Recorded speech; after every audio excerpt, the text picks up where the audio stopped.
Sir जैसे कि अभी आजकल के ज़माने में सब स्टूडेंट्स, न्यू जनरेशन काफ़ी फिक्स होती है कि मुझे यही करना है, ये है मेरा पैशन ये है। तो सर मतलब ज़रूरी है कि लाइफ में एम रहना ही चाहिए? जैसे कोई लोग मेरी तरह भी होते हैं कि भई उन्हें लाइफ में नहीं समझ में आता कि भई अब क्या किया जाए, क्या किया जाए? मैंने आपके 1-2 वीडियोज़ देखे भी जिसमें आपने कहा है कि गिव योरसेल्फ टाइम, थोड़ा आप अकेले में जाओ 7-8 दिन, थोड़ा शांति से खुद को एनालाइज़ करो।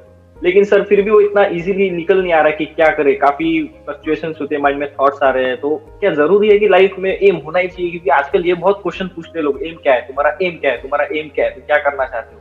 How old are you? 23 sir. 23। तो 23 की एज में एटलीस्ट हमको इतना तो पता होना चाहिए कि मेरा किस काम में इंटरेस्ट है। और अगर मैं जी, आपसे जी। पूछता हूँ आपका किस चीज में इंटरेस्ट है, तो क्या जवाब आएगा? स्पोर्ट्स। स्पोर्ट्स में है।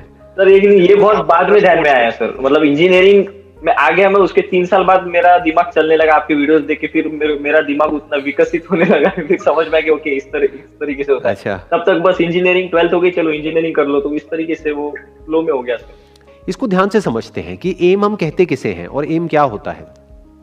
बहुत सारे लोग हैं जो बहुत ही कम एज में, अगर आप उनसे जाकर के पूछोगे, मान लो वो 10th में 11th में है, उनसे आप पूछोगे भाई क्या करना है, उनको बिल्कुल क्लियर है कि मुझे ये करना है, फिर उसके बाद में ये करना है, फिर ये होगा, फिर ये होगा, फिर ये होगा। तो वो जो एम उनको लग रहा है कि उन्होंने बनाया है, इन majority of the cases 99.99% cases में वो एम खुद नहीं बनाते हैं, वो सोसाइटी उनके लिए बना देती है, पहले से ही पाथ बना देती है। हर एक की फैमिली में कोई ना कोई आइडल होता है, यानी उस फैमिली बैकग्राउंड के हिसाब से जिसको भी रिस्पेक्ट सबसे ज्यादा मिलती है उस फैमिली सर्कल में, तो सबके ऊपर वही प्रेशर होता है कि उनके जैसा बनो। जी जी जी। किसी की फैमिली में कोई सीए होते हैं, किसी की फैमिली में कोई इंजीनियर भैया होते हैं, या फिर कोई ऐसी फैमिली होती है जहां पे सबने प्राइवेट जॉब करी है और वहां की प्रॉब्लम्स देखी हैं, तो उनके माइंड में गवर्नमेंट जॉब बैठी होती है। तो डिपेंडिंग अपॉन कि उनका क्या बैकग्राउंड है, उसके हिसाब से वो एम, वो गोल उनके लिए सेट कर दिया जाता है। तो अब आपका क्वेश्चन ये है कि क्या ये एम होना चाहिए? तो एक्चुअल में देखा जाए तो उन्होंने तो कोई एम सेट किया ही नहीं है। देखने में लग रहा है ऊपर ऊपर से कि उनकी लाइफ में कोई एम है, बट वो एम मीनिंगलेस है, क्योंकि उस एम की तरफ कभी उन्होंने ध्यान से सोचा ही नहीं कि क्या मेरा इस काम में इंटरेस्ट भी है या नहीं है। बस पीछे से वो एम उनका बन गया है, बचपन में ही ऐसी कंडीशनिंग हो गई है। जैसे किसी रोबोट को बता दिया है कि भाई रोबोट तेरे को ये काम करना है, this is the task that you need to do, इसमें कोई सवाल नहीं पूछना है, बस तेरे को ये करना है। तो उसको एम नहीं कहेंगे। एम मतलब क्या कि जो आपको क्लियर हो पहले तो कि आपको क्या करना है। जैसे आपने बताया कि मैंने इंजीनियरिंग करी, लेकिन अब मेरे को क्लियर है कि मेरे को स्पोर्ट्स में ही आगे बढ़ना है। स्पोर्ट्स में भी क्या? Is it football, cricket? What do you mean by sports? Sir मुझे actually I want to work as an administrator, क्योंकि मैंने एडमिनिस्ट्रेशन का कोर्स किया है। तो जरूरी नहीं कि क्रिकेट, फुटबॉल जैसे इवेंट्स हो रहे हैं, वर्ल्ड कप, तो वर्ल्ड कप में या फिर ओलंपिक्स में या फिर वुमेन्स वर्ल्ड कप अभी इंडिया में होने वाला था, लेकिन वो पोस्टपोन हो गया। तो वो सब चीजें अभी कोरोना वायरस की वजह से एक्सटेंड हो रही है। राइट। तो ऐसे फील्ड में काम करना है और ये एक्सपीरियंस लेना है। हाँ, तो अब आप ऐसा क्यों कह रहे हो कि आपके पास में कोई एम नहीं है? आपके पास में तो एम है और वो एम बिल्कुल क्लियर है। इंपॉर्टेंट ये नहीं है कि आप अभी पैसा कम कमा रहे हो या ज्यादा कमा रहे हो, इंपॉर्टेंट ये है कि आप आने वाले टाइम में क्या करने वाले हो। और वहां पर भी पैसे से ज्यादा जो चीज इंपॉर्टेंट है वो ये है कि जो आप काम करने वाले हो, दिन में 8 घंटे, 10 घंटे, हफ्ते में 5 दिन, 6 दिन, क्या उसमें आपका कोई इंटरेस्ट है या नहीं है? स्पोर्ट्स एडमिनिस्ट्रेशन में आपका एक्चुअल में इंटरेस्ट है, जिसके लिए आपने इंजीनियरिंग की अपनी पूरी पढ़ाई कंप्लीट करी और उसको भी छोड़ दिया, उस डायरेक्शन में भी कुछ नहीं कर रहे हो, तो that means you are so passionate about it. तो अब आपको फिगर आउट सिर्फ इतना सा करना है, ऐसे लोगों के कांटेक्ट में आना है जो ऑलरेडी वहां पर एक लेवल तक पहुंच चुके हैं, और उनसे मिलना है, उनसे बात करनी है, उनसे समझने की कोशिश करनी है, मे बी इसके बारे में और नॉलेज गैदर करनी है। जी सर। पढ़ना है कि ये जो अलग अलग तरह की लीग्स होती हैं पूरी दुनिया में, क्या क्या होती है, तो वहां से आपका दिमाग खुलेगा। हो सकता है अभी इस फील्ड को आप एक लिमिटेड दायरे में देख रहे हो जहां तक आपको पता है। जी सर। हो सकता है आप ये सोच रहे हो कि अच्छा यहाँ पे मैक्सिमम कितने की नौकरी मिल जाएगी, 20, 30, 50 हजार रुपए की। अभी हो सकता है आपका दिमाग ऐसे चल रहा हो, बट हो सकता है जब आप डीपली इसको स्टडी करना शुरू करो तो आपको समझ आए कि ये रोल कितना इंपॉर्टेंट है। मतलब बेसिकली आप बैक एंड में आ गए ना, आप फ्रंट में नहीं हो, लेकिन ये एथलीट्स और ये जो स्पोर्ट्समैन है, इनके पीछे क्या हो रहा है उसको मैनेज करना। तो जो उसको मैनेज कर रहा है वो कितना कमा सकता है और वो क्या क्या कर सकता है।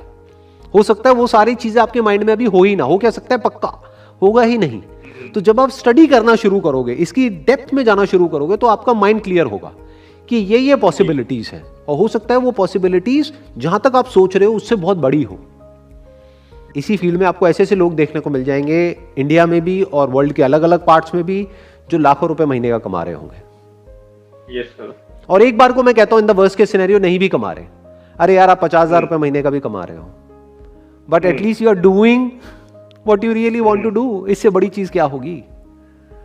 सही है सर। जो आपकी बाकी की लाइफ है, अभी तो 23 साल के ही हो, 2 साल आपको लग जाते हैं प्रॉपर तरीके से कहीं सही जगह तक पहुंचने में, तो 25 साल के बाद मान लो 65 की एज में आप रिटायर होते हो, तो 40 साल तक आप एक काम करने वाले हो सुबह से लेकर के रात तक। तो ये 40 साल आपके कैसे होंगे?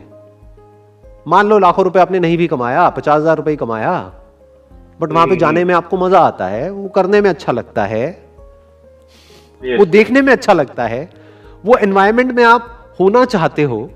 आप ये कह सकते हो आप अपने लिए एक अलग दुनिया को चुन रहे हो, एक अलग यूनिवर्स को चुन रहे हो, जो यूनिवर्स दूसरे जो यूनिवर्स है उससे बिल्कुल अलग है। तो अगर उसमें 1-2 साल फालतू भी लग गए तो क्या फर्क पड़ता है? जल्दी क्या है? नहीं जल्दी। आप समझ रहे हो मैं किस तरीके से देख रहा हूं और आप किस तरह से देख रहे हो? हम नॉर्मली कैसे सोचते हैं, हम कैसे सोचते हैं एक जॉब ही तो है, जॉब मिल जाए फटाफट से और इतना पैसा मेरे को मिल जाएगा, मेरी लाइफ सेट हो जाएगी। अरे भाई लाइफ का मतलब क्या सिर्फ जॉब, वहां से पैसा, खाना पीना निकालना, यही है लाइफ, और कुछ है ही नहीं। या फिर लाइफ एक ऐसी पॉसिबिलिटी है जिसको आप जैसे चाहो वैसे डिजाइन कर सकते हो। आप इसको इस तरीके से देखो कि मैं अपने लिए एक यूनिवर्स को चुन रहा हूं। ये जो देखने में लगता है ना एक प्लैनेट, अरे भाई ये एक प्लैनेट तो है जिसको अर्थ बोलते हैं, लेकिन इसी प्लैनेट पे अलग अलग तरह के यूनिवर्सेस एग्जिस्ट कर रहे हैं। ये जो मल्टीवर्स का कॉन्सेप्ट है ना, जो मूवीज में हम देखते हैं, वो तो फिक्शन है, बट रियलिटी क्या है कि एक स्पोर्ट्स की दुनिया है, एक मान लो आईटी की दुनिया है, ये 2 अलग अलग दुनिया है। वहां के डायनामिक्स अलग है, यहां के अलग है, वहां की एनर्जी अलग है, यहां की एनर्जी बिल्कुल अलग है। तो आपको पहले चुनना है कि मुझे किस यूनिवर्स में घुसना है। अभी आपने कोई सर्टिफिकेट कोर्स किया है इसमें, या क्या डिप्लोमा लिया है, डिग्री लिया है, क्या लिया है स्पोर्ट्स? नहीं सर, ये डिग्री है, मास्टर्स डिग्री है सर, ये स्पोर्ट्स की। अच्छा, पूरा मास्टर्स की डिग्री है, राइट? पूरा 2 साल की? नहीं सर, ये एक साल का, ये मास्टर्स स्पोर्ट्स में जो एडमिनिस्ट्रेशन के कोर्सेज है ये मोस्टली 1 साल के रहते हैं। कहां से किया आपने? सर रशिया, सोची। अच्छा, रशिया से किया है आपने? एक ही वर्ल्ड में से देखिए ओलंपिक यूनिवर्सिटी है सोची में, वो ओलंपिक यूनिवर्सिटी है जो वर्ल्ड की वन ऑफ द बेस्ट जो यूनिवर्सिटी है, वहां से आपने मास्टर्स किया है स्पोर्ट्स एडमिनिस्ट्रेशन में।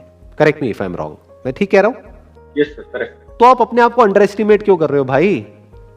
आपके जैसे लोगों की तो जरूरत है दुनिया को, जरूरत नहीं है क्या? ऐसे हो जाएंगे ओलंपिक्स, उसमें लोग चाहिए ना जो क्वालिफाइड हो उसमें। ऐसी तो नहीं ना किसी को भी पकड़ के ले आएंगे कि भैया आप आओ इसको मैनेज करो। नहीं सर, प्रॉब्लम ये है कि मतलब अभी मेरे को 1-2 अपॉर्चुनिटीज थी जो कि मुझे बहुत, मैं उसके लिए लुकिंग फॉरवर्ड टू जो कहते हैं वो था, मतलब यूके में और यूरोप में, लेकिन कोरोना वायरस की वजह से सब कैंसिल हो गया। तो अब वो फ्रस्ट्रेशन हो रहा है कि यार अभी वापस इंडिया जा रहा हूँ खाली हाथ, लाइक। ये टेम्पररी है, ये जो कोरोना है ये हमेशा के लिए तो रहने वाला नहीं है, जाएगा ना, 2 महीने में जाए, 6 महीने में जाए, साल में जाए। तो इससे पहले आप खुद ही कह रहे हो अपने मुंह से कि मेरे को कुछ अपॉर्चुनिटीज मिल रही थी, तो जब पहले मिल रही थी तो बाद में भी मिलेगी, उसमें डाउट क्या है? मतलब अपॉर्चुनिटीज तो है ही ना, थोड़ा पेशेंस ही तो चाहिए। You are getting where I am coming from. कई बार लाइफ में ये डिसीजन लेना होता है कि भाई मैं थोड़ा पेशेंस रख करके वो करूं जो मैं करना चाहता हूं, या मैं अपने पेशेंस को लूज करके वो कर दूं जो दुनिया मुझसे करवाना चाहती है। ये 2 चॉइसेस है ना आपके पास में। हो सकता है आप कहीं पर जाओगे अपने कहीं रिलेटिव्स के पास में या कहीं भी, या फ्रेंड सर्कल में, हर कोई आपसे पूछेगा हाँ भाई क्या हो रहा है, क्या किया, कोई लगी जॉब या नहीं लगी। लोगों की क्यों परवाह कर रहे हो? आपको ये देखना है कि how do I want my life to be 5 years down the line, और 10 years डाउन द लाइन, और 20 years डाउन द लाइन। ये माइंड में एक विजन होनी चाहिए। यानी कि जो आपने किया, जो क्वालिफिकेशन आपने ली, जो मास्टर्स आपने किया, उसी तरह का मास्टर्स जिन भी लोगों ने किया, उसके बाद वो लोग आज किस किस लेवल पे वर्ल्ड में कहां पर हैं, वो क्या क्या कर रहे हैं। तो आपका दिमाग खुलेगा, अच्छा ये पॉसिबिलिटीज है, ये हो सकता है। अब आपको ये देखना है कि उन लोगों का लाइफस्टाइल कैसा होता है, वो क्या कर रहे होते हैं। हो सकता है पूरे वर्ल्ड में घूम रहे होते हैं, हो सकता है आपका जो इंटरेस्ट है यहां से आ रहा हो कि इस बहाने से मैं पूरे वर्ल्ड में घूमता रहूंगा, कि पूरे वर्ल्ड में मेरे को ट्रैवल करने को मिलेगा। आया ना, देखो। हाँ, तो आपको सिर्फ स्पोर्ट्स में इंटरेस्ट नहीं, आपको ट्रैवलिंग में भी इंटरेस्ट है, राइट? तो इस तरह से आपके माइंड में एक एम डेवलप हो रहा है। अब सिर्फ ये फिगर आउट करना है कि वहां तक पहुंचना कैसे, और आप काफी पास पहुंच चुके हो। ये मत सोचो कि आपको उनकी जरूरत है। हमेशा थिंकिंग को ना ऐसे रखो ये सोचो उनको भी आपकी इतनी ही जरूरत है जितनी आपको उनकी है। हमेशा ऐसे सोचना चाहिए। क्या उनका काम आपके बिना चल जाएगा? सोचो वो अरबों खरबों रुपए की स्पॉन्सरशिप्स ले रहे हैं, इतना पैसा उनके पास में आ रहा है, उस पैसे से वो इतना बड़ा इवेंट मैनेज कर रहे हैं, क्या वो अकेले सब कुछ कर लेंगे? नहीं। फिर तो उनको भी आपकी उतनी ही जरूरत है जितनी आपको उनकी। तो इट्स अ विन-विन सिचुएशन। तो आज नहीं तो कल आपको तो काम मिलना ही मिलना है, खाली तो बैठ ही नहीं सकते, क्योंकि आपने वो चीज करी है जो बहुत लोग नहीं करते हैं, या ये कह लो ज्यादातर लोगों को पता ही नहीं होता है। मैंने भी आज पहली बार सुना है कि ऐसा भी कुछ होता है जो आप बता रहे हो। तो इसका मतलब बहुत ही कम लोग हैं दुनिया में जो उसमें क्वालिफाइड हैं जिस फील्ड में आप क्वालिफाइड हो, लेकिन इसकी डिमांड बहुत बड़ी है। चाहे वो एनबीए हो, चाहे वो सॉकर हो, चाहे वो आईपीएल में, हर जगह है इसकी डिमांड। कहां नहीं है? तो सबको आपकी जरूरत है।